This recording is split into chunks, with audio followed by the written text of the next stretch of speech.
Video like जरूर कर लीजिए और ऐसे वीडियो लगातार फ्री में पाने के लिए चैनल को तुरंत सब्सक्राइब कर लीजिए और बेल आइकन को जरूर टैप कर लीजिए ताकि आगे भी सारे वीडियो आपको मिलते रहे। यूट्यूब में फॉलो करते हैं तो प्लीज ये वाला फ्री टेलीग्राम चैनल जरूर ज्वाइन कर लीजिएगा। सारे नोटिफिकेशन सारे अपडेट यहीं पे आते हैं, ध्यान रखिए। नमस्कार दोस्तों, स्वागत है आपका CSET प्रिपरेशन के इस YouTube चैनल पर।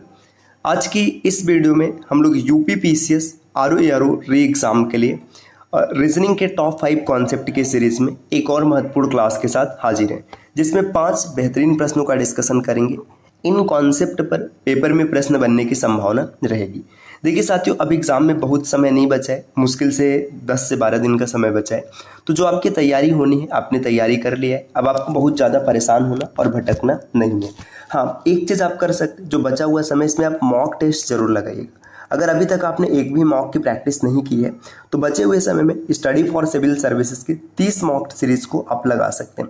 इसकी प्राइस है मात्र 999 रुपये। अगर आप इस सीरीज के बारे में अतिरिक्त जानकारी प्राप्त करना चाहते हैं तो नीचे स्क्रीन पर जो नंबर दिख रहा है, आप इनमें से किसी भी नंबर पर कॉल या व्हाट्सएप कर कोर्स की जानकारी ले सकते हैं। चलिए अब बढ़ते हैं हम लोग अपने क्लास की ओर। देखिए पहला प्रश्न यहाँ पर दिए गए चित्र में कितने त्रिकोण, त्रिकोण का मतलब त्रिभुज है, आपको ये बताना है। बहुत ही आसान सा कॉन्सेप्ट यहाँ पर काम कर रहा है। देखिए जब कभी भी इस प्रकार की आकृति बनी होती तो त्रिभुजों की संख्या ना कुल खंडों के योग के समान होता है। जैसे देखिए यहाँ पे अगर 2 खंड है तो 1 + 2, अगर इसको जोड़ देंगे तो कुल 3 त्रिभुज मिलेगा। और अगर यहीं पर ये वाली लाइन ऐसे बने तो इसमें जितने बेस है, जैसे देखिए यहाँ पर 1 2 3 बेस है तो इसमें 3 त्रिभुज होगा। अब इन्हीं कॉन्सेप्ट का प्रयोग किया गया। देखिए सबसे पहले हम लोग इस आकृति में देखेंगे तो यहाँ तक देखिए इसमें कितने त्रिभुज मिलेंगे, इसमें 3 त्रिभुज मिलेंगे, एक ये, दूसरा ये और तीसरा बड़ा वाला। आप और नीचे आइए, देखिए यहाँ तक देखिएगा।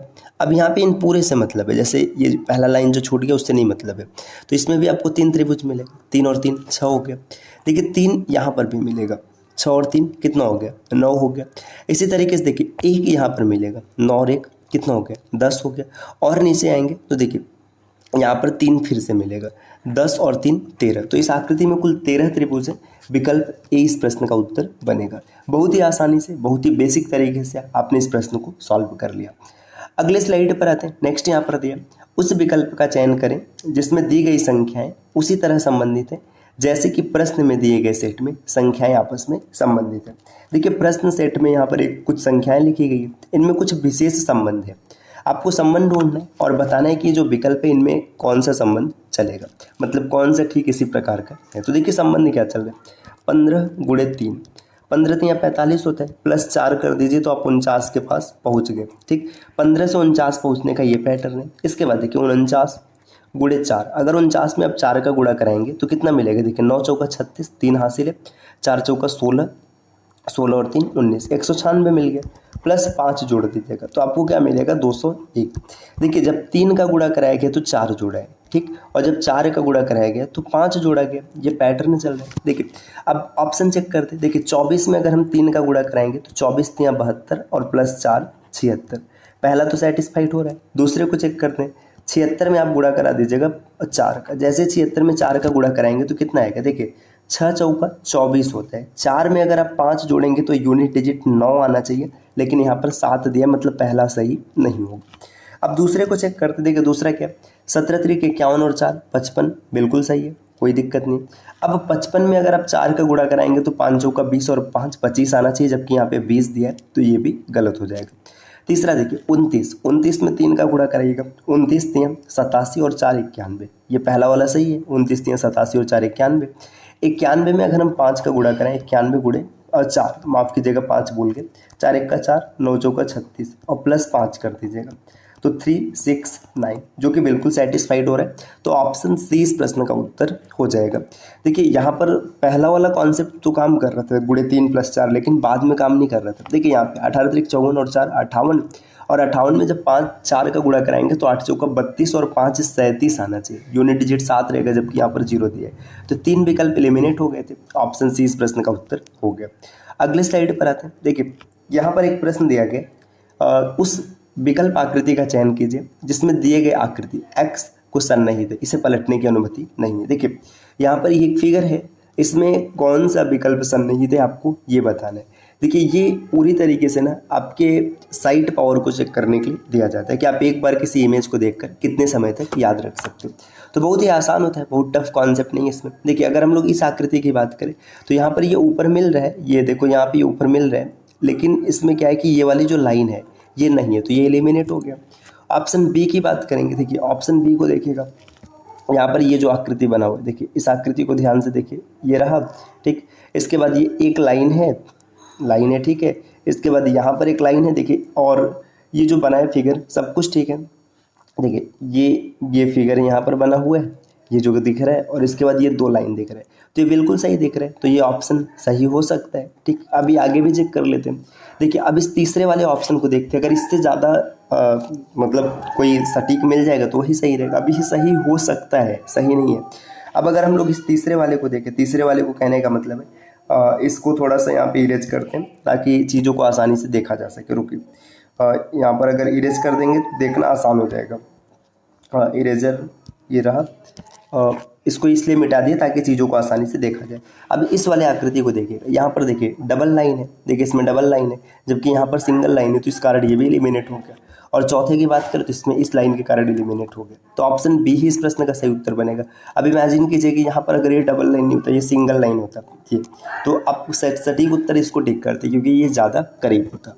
अगले स्लाइड पर आते हैं। देखिए दोस्तों, अगर आपने यूपीपीएससी प्री 2025 को टारगेट किया है तो अभी 12 अक्टूबर को एग्ज़ाम होने वाला है। जितना दिन बचा हो इसमें अभी से आपको मॉक देना शुरू कर देना चाहिए। मॉक देने के लिए आप स्टडी फॉर सिविल सर्विसेज के 55 सीरीज को फॉलो कर सकते हैं। प्राइस है मात्र 2399 रुपये और वैलिडिटी होगी 12 महीने की। तो इस कोर्स को अगर ज्वाइन करने के आप इच्छुक हैं तो नीचे स्क्रीन पर दिख रहे नंबर पर कॉल या व्हाट्सएप कर जानकारी ले सकते हैं। अगले स्लाइड पर आते हैं। यहाँ पर दिए निम्नलिखित श्रृंखला में प्रश्न संख्या को प्रतिस्थापित कर सकने वाली संख्या का चयन करें। यहाँ पर कुछ संख्याएं लिखी, आपको बताना है कि क्वेश्चन मार्क के स्थान पर क्या आएगा। देखिए क्या पैटर्न चल रहा है, 88 से 95 हो गया, अंतर कितने का है अगर आप देखेंगे तो 7 का है, ठीक।